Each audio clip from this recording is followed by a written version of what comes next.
Have you ever wondered why it seems like some people live in a different time than you? Maybe you've noticed it at a family gathering, where your cousin discusses concepts of personal development and neuroscience, while your aunt still insists on asking when she's getting married.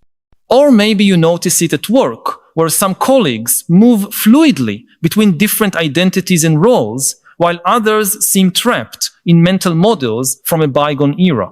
This feeling of temporal mismatch isn't just a subjective illusion or a simple generational conflict. We are witnessing something much deeper and more meaningful.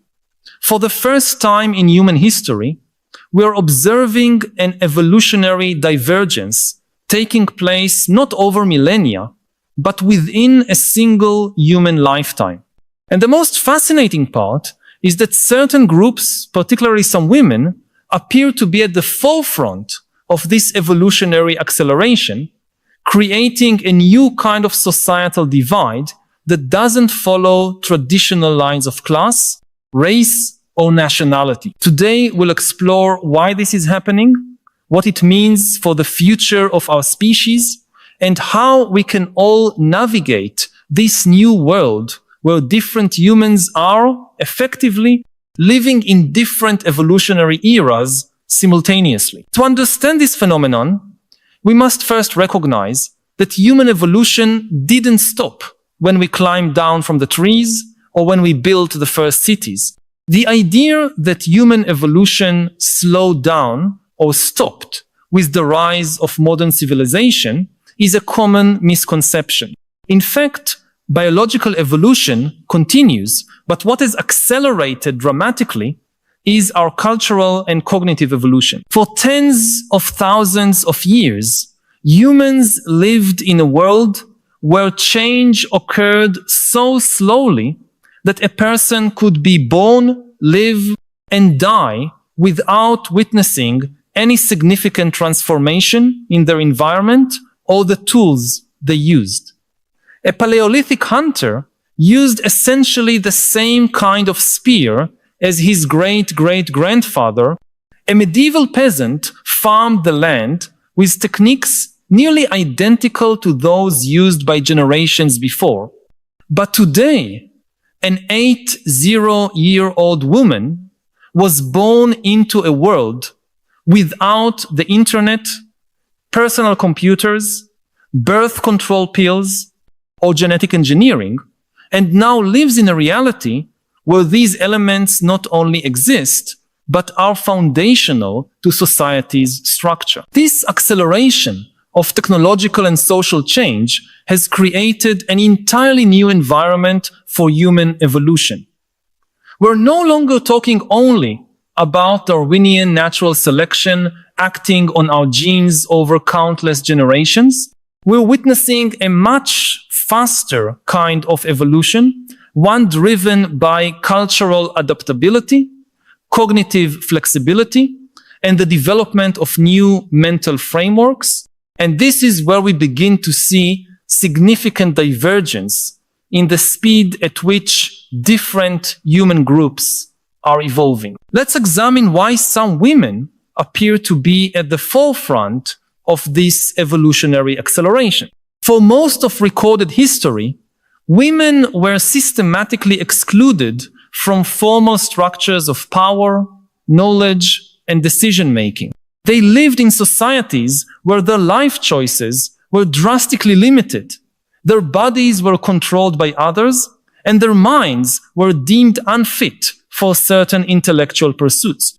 This systemic restriction represented a specific kind of evolutionary pressure.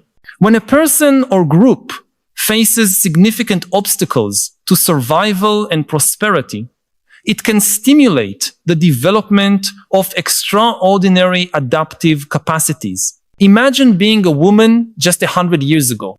To successfully navigate your social world, you needed to develop sophisticated skills in emotional intelligence, reading unspoken intentions, adapting to rapidly changing circumstances, and negotiating within systems where you had little formal power. You needed a deep understanding of human psychology and strategies to influence decisions without appearing to challenge authority. You had to manage complex relationships while maintaining your mental integrity under constant pressure to conform.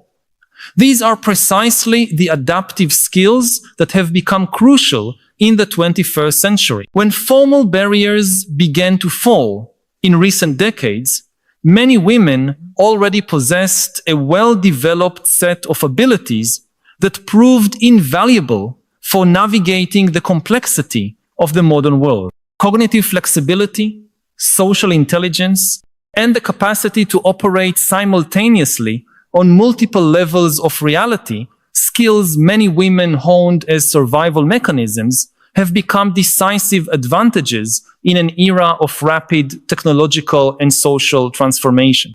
It's not that women are inherently more evolved, but rather that many have developed, due to specific historical circumstances, exactly the abilities that now define the cutting edge of human evolution. However, it would be inaccurate to speak of women as a homogeneous group. What we're really observing is that some women, particularly those with access to certain forms of education, resources, and exposure to diverse ideas, are evolving at a remarkably accelerated pace. This process isn't determined by gender itself, but by a complex interaction between biological, cultural, socioeconomic, and educational factors. Across the world, we see groups of women redefining what it means to be human in the 21st century, challenging categories and limits that seemed immutable for millennia. We can observe this phenomenon in multiple domains. In the professional sphere, many women are developing new models of leadership that blend traits traditionally seen as masculine, such as assertiveness and results orientation, with those traditionally associated with the feminine, like empathy and collaboration. They're not merely adopting existing models of success and power, they're creating entirely new paradigms. In personal relationships, many women are redefining love, commitment, and intimacy, creating new family and relational structures that reflect a more nuanced understanding of human nature and emotional needs. In spirituality and personal development, we see women integrating ancient traditions with modern scientific discoveries, crafting innovative approaches to existential questions that have haunted humankind since the dawn of consciousness. This evolutionary acceleration isn't just about adopting new technologies or ideas, it's a fundamental transformation in how some people experience and interpret reality. It's as if we're witnessing the emergence of a new operating system of human consciousness, a significant upgrade to the mental software we use to navigate the world. And some women appear to be leading this process. Of course, this accelerated evolution isn't limited to women. Men and non-binary individuals are also undergoing profound transformations in their awareness and abilities.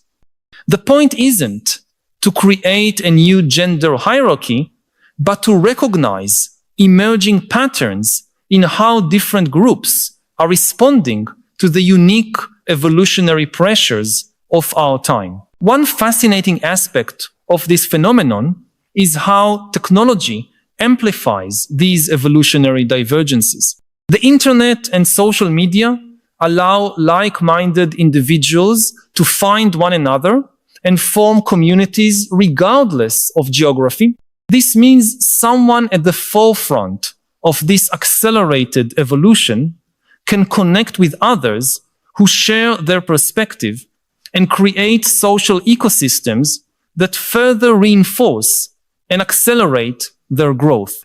At the same time, these same technologies can allow others to isolate themselves in bubbles that reinforce more limited or traditional worldviews. This has led to an unprecedented situation where people living in the same society, working in the same offices, and even sharing the same dinner tables may be operating from fundamentally different levels of consciousness. It's as if some humans are already living in 2050, while others are still mentally anchored in 1950. This divergence creates tensions and conflicts that can't easily be resolved through traditional mechanisms of social negotiation, because the people involved are literally perceiving different realities. Technology isn't just facilitating this divergence, it's also creating new evolutionary pressures that accelerate it.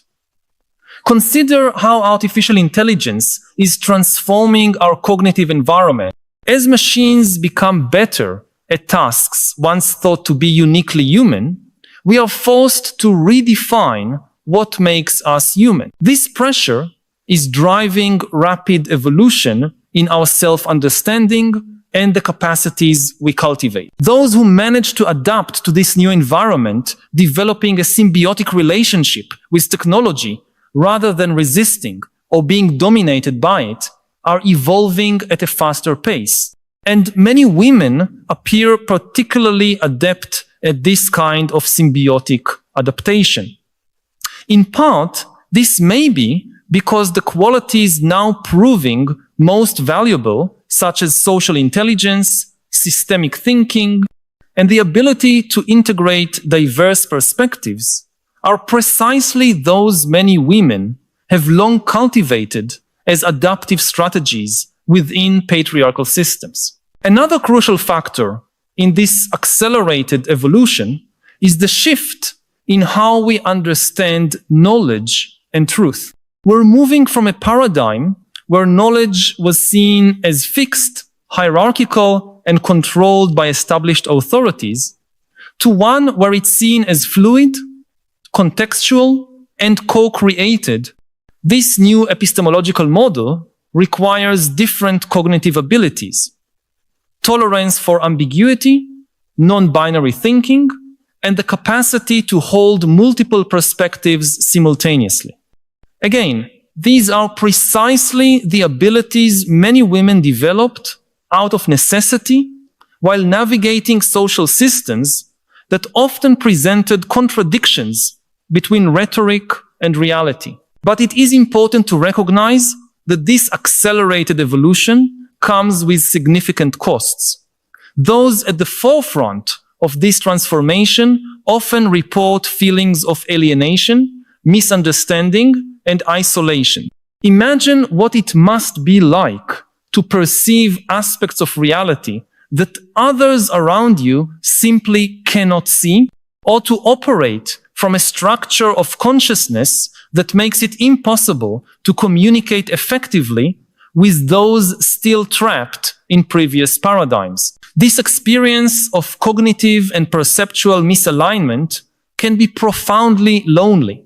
I need to pause for a moment and ask you directly, which aspect of this accelerated evolution most awakens your curiosity or concern? Have you ever felt this mismatch in your own life, where it seems like you are operating from a reality framework different from those around you? I know that many times we keep these perceptions to ourselves, perhaps for fear of seeming arrogant or disconnected in a world that values belonging and conformity. But your observations are valid and most likely shared by more people than you imagine. Share in the comments. I notice this evolutionary divergence when your voice can help create a space where we can honestly discuss these collective experiences instead of suppressing them. And perhaps by naming these phenomena together, we can begin to imagine ways to navigate this new territory with greater wisdom and compassion. Another significant challenge is that this evolutionary divergence is creating new forms of inequality that do not fit neatly into our traditional categories of privilege and oppression. We are not talking only about material inequalities or access to resources, but about inequalities in the very capacity to understand and navigate the complexity of the contemporary world. Some people are developing mental structures that allow them to thrive in environments of uncertainty, rapid change, and information overload, while others feel increasingly overwhelmed, disoriented, and alienated. This new form of cognitive inequality raises profound ethical questions. Do we have the responsibility to help those who are struggling to adapt? How can we create societies that accommodate people operating from different structures of consciousness? Is it ethical or desirable to try to accelerate the evolution of those who seem to be falling behind? These are not abstract or academic questions. They are practical dilemmas that many of us face in our families, workplaces, and communities. Attempting response to these questions would be to simply celebrate those at the forefront of evolution and disregard those who seem to resist change. But this approach ignores an important truth. Different structures of consciousness and ways of cognition offer different gifts and insights. Those who maintain more traditional ways of being human preserve wisdoms and abilities that may be vital for our collective survival. Cognitive diversity, like biodiversity, makes the whole system more resilient. Furthermore, the fact that some women are evolving faster does not mean that all directions of this evolution are equally beneficial or sustainable. Evolution is not synonymous with linear progress or unequivocal improvement. It is a process of adaptation to specific environmental pressures, and some adaptations that seem advantageous in the short term may prove problematic in the long run. For example, consider how some people are adapting to the digital environment by developing extraordinary multitasking abilities and rapid information processing. These adaptations may be advantageous in certain contexts, but can also come with significant costs to depth of thought, creativity, and authentic human connection. Similarly, the ability to navigate multiple identities and social contexts can bring flexibility and resilience, but can also lead to feelings of fragmentation and loss of internal coherence. So what does this mean for the future? Are we witnessing the beginning of an evolutionary divergence that will eventually lead to distinct human species, as some futurists speculate? Or are we simply observing a temporary phase of misalignment that will eventually be resolved as more people reach these new structures of consciousness? It is impossible to predict with certainty, but we can identify some possible trajectories. One scenario is that this divergence continues to widen, effectively creating different types of humans who, although biologically compatible, become increasingly unable to understand each other or coexist within the same social structures. This could lead to new forms of social segregation based not on physical or cultural characteristics, but on consciousness structures and cognitive capacities. Another possible scenario is that technological tools, such as brain-machine interfaces and advanced cognitive therapies, allow more people to rapidly access states of consciousness and capacities that currently take decades of intensive development to achieve. This could democratize this accelerated evolution, reducing emerging cognitive inequalities. A third scenario is that those at the forefront of this evolution develop new languages, metaphors, and pedagogical structures that allow them to communicate their understandings in ways accessible to those at different stages of development. This could create bridges between different consciousness structures, enabling a kind of cognitive cross-pollination that benefits everyone involved. Regardless of which scenario prevails, one thing is certain. We all need to develop greater awareness of our own cognitive evolution and greater compassion for those navigating this territory at different paces.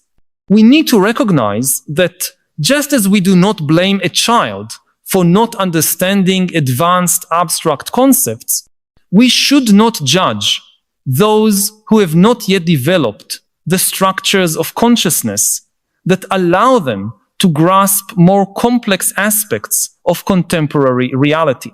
For those at the forefront of this accelerated evolution, the challenge is twofold: to continue their own development while maintaining meaningful connections with those at different evolutionary stages.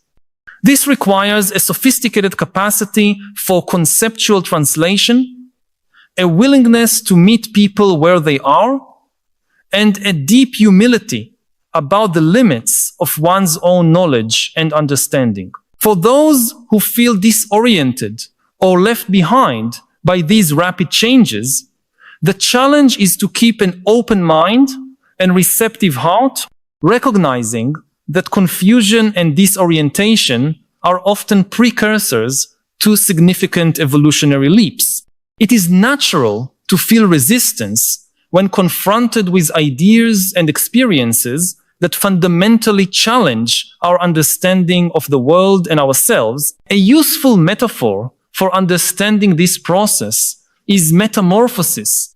When a caterpillar begins its transformation into a butterfly, the cells called imaginal discs are already present in its body, containing the blueprint for wings, antennae, and other organs of the future butterfly.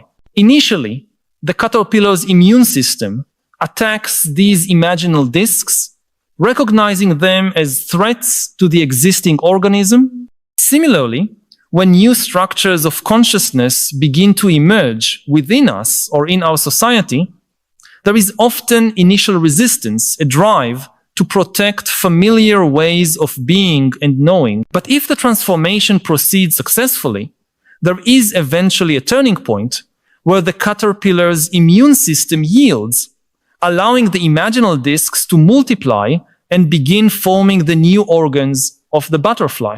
During this process, the caterpillar literally dissolves into a soup of cells, completely losing its former shape. From the outside, the chrysalis appears inactive, but inside it, a radical reorganization is taking place. This phase of dissolution and reorganization can be frightening for both individuals and societies. There is a real loss of familiar structures, identities, and certainties. But it is precisely through this process of dissolution that new possibilities emerge. The question is not whether we should avoid this dissolution, but how we can navigate it with wisdom, compassion, and shared purpose. Perhaps the most fascinating aspect of the present moment is that, unlike the caterpillar's metamorphosis, which follows a genetically predetermined blueprint, our cognitive and cultural evolution is largely undetermined. There is no predefined plan for what we will become. We are individually and collectively actively participating in the creation of the next iterations of the human being. This indeterminacy brings both enormous responsibility and extraordinary freedom. So, to return to our initial question, why are some women evolving faster than the rest of society? The answer is multifaceted, involving historical, biological, cultural, and technological factors. But perhaps the most useful perspective is to see this phenomenon not as an anomaly to be explained, but as a precursor to broader future possibilities. What we observe today in specific groups may eventually become available to a much larger portion of humanity. And although the focus of this essay has been on women, it is important to recognize that this accelerated evolution is also observed in other groups that have been historically marginalized in various ways, such as LGBTQ+ people, neurodivergent individuals, and those who have lived between different cultures. The experience of navigating systems not designed to accommodate their existence seems to catalyze the development of extraordinary adaptive capacities that are now proving crucial for the human future. If there is a central lesson to be drawn from this analysis, it is that our understanding of human evolution needs to expand to include not only genetic changes over millennia, but also transformations in our consciousness, cognition, and culture that can occur within a single generation or even a single lifetime. We are only beginning to develop the languages and conceptual frameworks needed to map and understand these rapid transformations. As we move forward into this uncharted territory, we will need new kinds of science, philosophy, art, and spirituality capable of keeping pace with the emerging complexities of what it means to be human in the 21st century. And we will need new forms of social organization and governance that can accommodate the growing diversity, not only in terms of culture or belief, but also in terms of fundamental structures of cognition and consciousness. If these reflections resonate with your own experiences and observations about the world we are building and the challenges we face as individuals, I invite you to join us on this journey of discovery.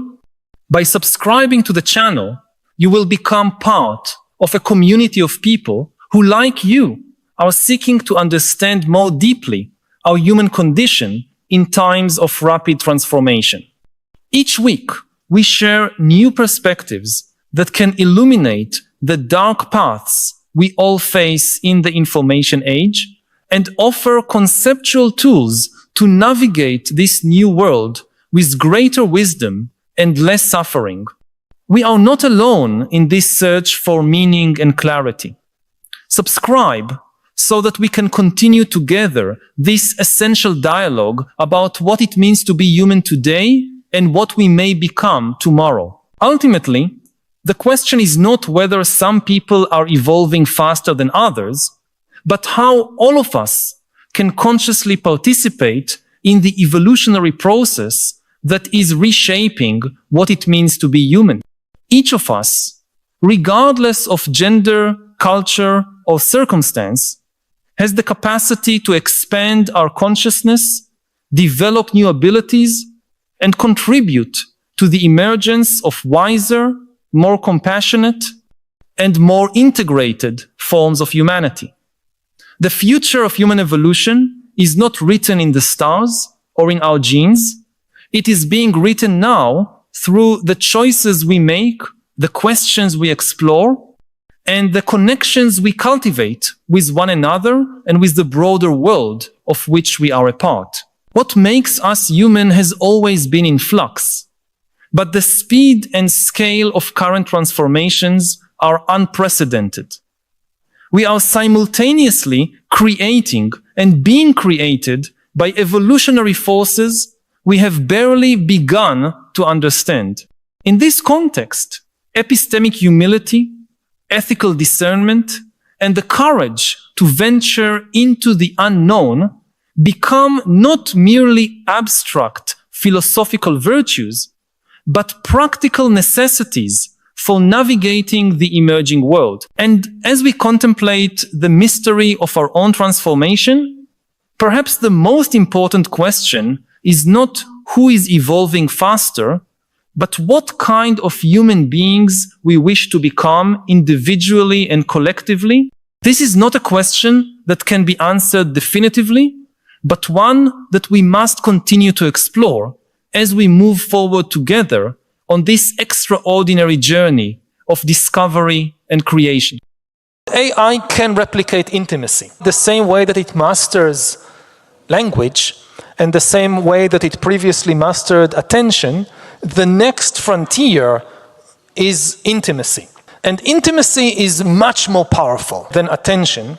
If you want to change somebody's views on politics, to sell a product, anything, intimacy is the most powerful tool to do that. Good friend can change your views in a way that no number of articles in a newspaper or a book can do. Until today, nothing could fake intimacy, and it was impossible in particular to mass produce intimacy. AI can do that.